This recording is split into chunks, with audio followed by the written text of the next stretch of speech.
आज हमारे साथ जुड़ रहे हैं बीजेपी के राष्ट्रीय प्रवक्ता नलिन कोहली, डॉक्टर अजीज खान प्रवक्ता है समाजवादी पार्टी के, असीम वकार प्रवक्ता हैं एआईएमआईएम के, हर्षवर्धन त्रिपाठी वरिष्ठ पत्रकार है। लेकिन मेरा पहला सवाल जाता है, पूछना चाहती हूं असीम वकार साहब आपसे, अब मुसलमानों का असली हिमायती कौन है?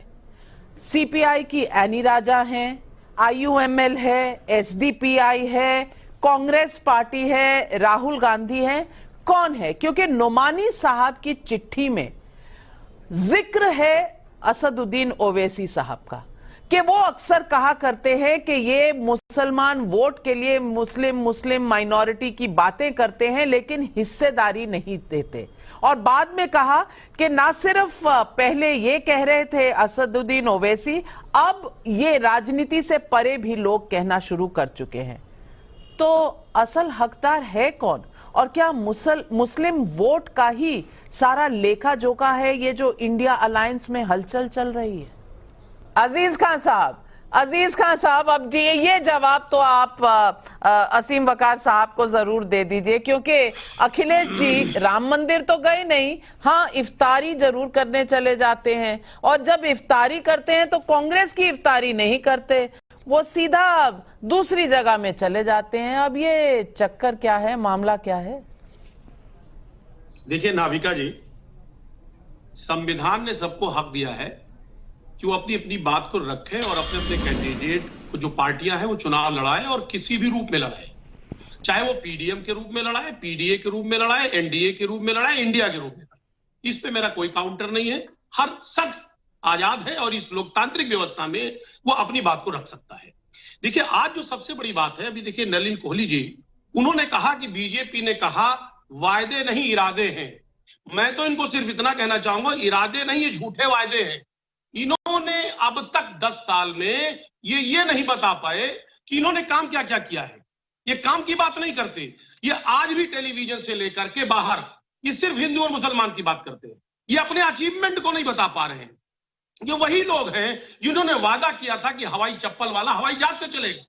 आज साहब इस पे बात नहीं करना चाहते। आज भी माननीय अमित शाह जी पश्चिम में थे, उन्होंने कोई अचीवमेंट की बात नहीं की।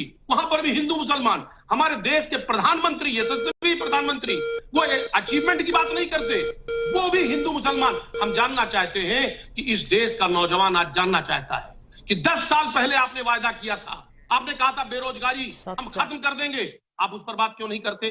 किसानों की बात क्यों नहीं करते? पिछली बार आपने वायदा किया था एमएसपी की गारंटी देने के लिए, आज तक आपने नहीं दिया। 750 किसान आत्महत्या कर लिया, किस तरह शहीद हो गया। सवाल इस बात का है कि कब तक गुमराह करेंगे हिंदू और मुसलमान के नाम पे? आप कह रहे साहब इफ्तारी में जाते हैं, गुमराह कौन कर रहा है? इसमें गुमराह कौन कर रहा है? असीम वकार साहब, गुमराह कौन कर रहा है, पहले ये तो बता दीजिए। सपा कर रही है, कांग्रेस कर रही है, या बीजेपी कर रही है? मुझे कंप्लीट करने दे प्लीज। अच्छा अजीज खान साहब कंप्लीट करिए, फिर वकार साहब। देखिए नाविक देना चाह रहा था, बात करती है, हमेशा भाईचारे की बात करती है, कौमी इत्तेहाद की बात करती है और हमेशा करती रहेगी। हम नफरत पैदा करने वाले लोगों के खिलाफ हैं, जो भाई को भाई से जुदा कर रहे हैं, पड़ोसी को पड़ोसी से जुदा कर रहे हैं। आज बीजेपी ने यह माहौल बनाया है और वो चाहती है कि उससे सवाल ना किया जाए, वो ऐसे हालात पैदा करके लोगों को गुमराह करना चाहिए। जवाब दीजिए असीम वकार साहब। दिक्कत तो ये भी है हर्ष। चलिए बहुत से यहाँ पर ज्ञानी बैठे हैं। असीम वकार साहब, कांग्रेस 190 सीटें, कांग्रेस आपकी अनुमति स्पीड वैल्यू है इसकी। अजीज खान साहब 190 सीटें कांग्रेस की। देखिए नाविका जी, इसमें बहुत अचंभित होने की जरूरत नहीं। अच्छा, इसमें बहुत ऐसा नहीं कि बिल्कुल सुन करके ऐसा लग रहा है साहब ऐसा नहीं हो सकता, ऐसा ही होने जा रहा है। अरे इस देश में उबाल है, उस वोटर साइलेंट है। पहली बात तो समझ लें आप, वोटर चिल्ला नहीं रहा है। चिल्ला कौन रहे हैं? बीजेपी के समर्थक, कट्टर भक्त और मीडिया। 400 पार कह रही है, जो कि 400 हार है। इस बात को समझ लें। सच्चाई यह है कि हालात उल्टा है। आप जो वोटर है ना, साइलेंट है, वो अंदर ही अंदर उड़ रहा है कि बड़े बड़े वादे किए थे, दावे किए थे, ख्वाब दिखाए थे, पूरा कुछ नहीं किया। और वही वादे और दावे का सिलसिला अभी भी जारी है। अभी भी गुमराह करने की कोशिश, लेकिन जनता होशियार हो चुकी है। इसलिए इसमें हमें बहुत अचंभित होने की जरूरत नहीं है। तो असीम वकार साहब सारे वोट कांग्रेस और समाजवादी पार्टी को जाने वाले। मोदी जी को वायनाड भेज दीजिए एक बार, वहां से लड़ गए राहुल गांधी जी के खिलाफ। आपसे मैं ये सवाल जनता समझ रही है और आपकी दुविधा भी जनता समझ रही है। मुद्दा सिर्फ इतना है कि जिनके घर में आपस में ही लड़ाई हो रही है, डाके पड़ रहे हैं, जो कल तक आपके कैंडिडेट थे आज बीजेपी में ज्वाइन कर रहे हैं, उस पार्टी के कॉन्फिडेंस लेवल का आप क्या कहेंगे?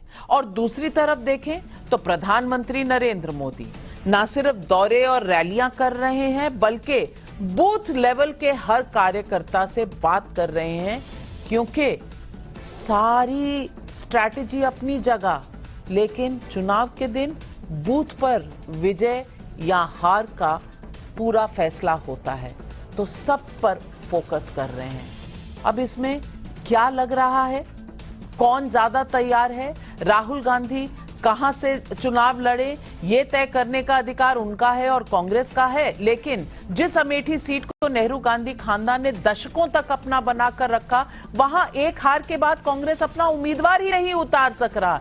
इससे बड़ी कॉन्फिडेंस डेफिसिट का नजारा क्या हो सकता है? दुनिया आज यही सवाल पूछ रही है। तमाम पैनलिस्ट का हमारे साथ जुड़ने के लिए और आपका भी दर्शकों सवाल पब्लिक का शो देखने के लिए बहुत बहुत धन्यवाद। लेती हूं आपसे इजाजत। नमस्कार।